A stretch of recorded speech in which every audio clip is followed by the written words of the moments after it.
In this video, we will show you how to archive enrollment periods and programs. Click the three dots beside the program you wish to archive.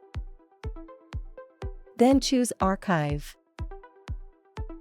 When you click on the Archive button, a confirmation dialog will display, listing the effects of archiving a program.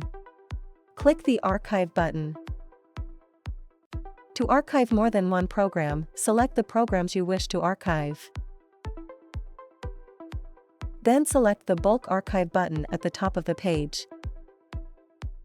Click the Archive button.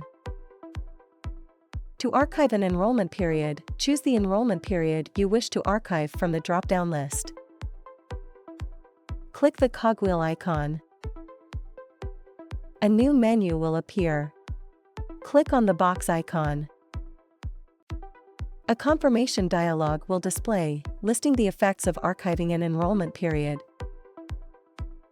Click the Archive button. To view any archived programs, click the Archive tab on the program page.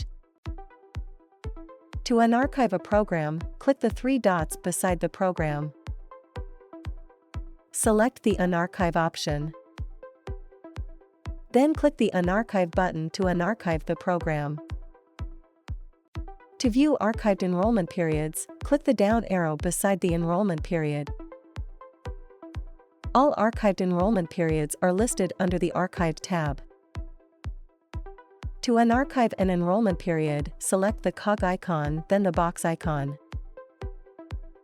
Click Unarchive to unarchive the enrollment period.